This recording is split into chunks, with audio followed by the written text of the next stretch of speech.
The Legend of Scarecrow's Stare. The night was young. The moon beckoned to all walking below its glare. A group of 3 people roamed the deserted streets looking for the House of Legend. Among the group was a 22-year-old man by the name of Grant.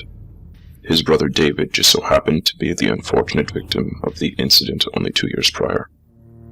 "So where exactly is this house supposed to be, Grant?" asked his friend Mark. "It should be close now."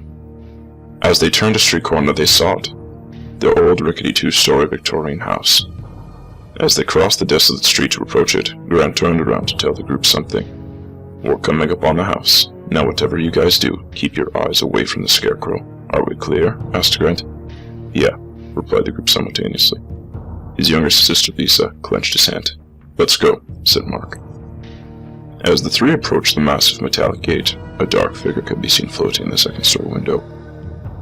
As Mark peered upwards, it caught his eye. "Guys, look!" shouted Mark. He pointed at the window, and when Lisa saw it, she jumped back. "Jesus, this place is creepy," said Lisa as she clenched Grant's hand tighter. "It's going to be okay. Let's go," replied Grant.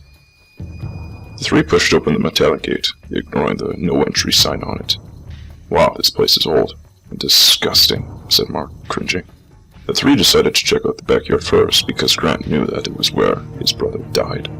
As the 3 approached the wooden gate, Grant noticed the warning etched on the wood.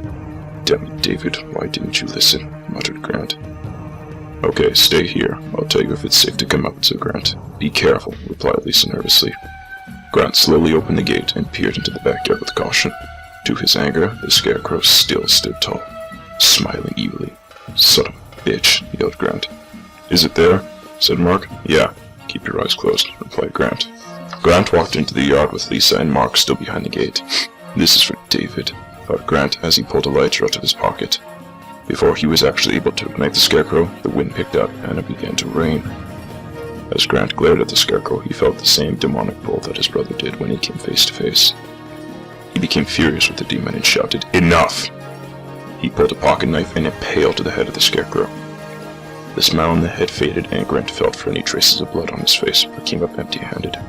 "It's done!" shouted Grant. Lisa and Mark emerged to see Grant smiling. "Well, now that that's over, Grant was interrupted when he saw his knife that he impaled the demon with sticking through his chest. "Grant, no!" yelled Lisa. "Did you actually believe you killed me with your pathetic knife?" Grant turned around to face the Scarecrow that now had grown arms and legs. "Go to hell!" muttered Grant. Lisa and Mark tried to help Grant, but were held back by an unseen force. "Before I kill all of you, I want you all to witness what happens to trespassers." Mark, Lisa, and Grant all turned to the 2nd-story window as it flew open, to reveal David's dead body being hung. "Now you will join him in death," yelled the demon. With all of his strength, Grant spat on the demon and muttered, "You first." Grant then turned to face the house and threw his lighter inside, burning down the house and the only source of power for the demon. "Grant!" yelled Lisa as she ran to his side and grasped his hand. "I love you, Lisa. Don't you ever forget that. Mark, take care of her. Please."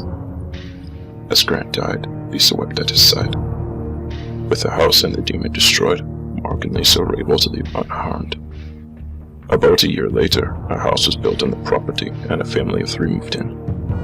At dinner one night, the daughter noticed something. "Mommy." "Yes, honey." "Why is there a Scarecrow in the backyard?"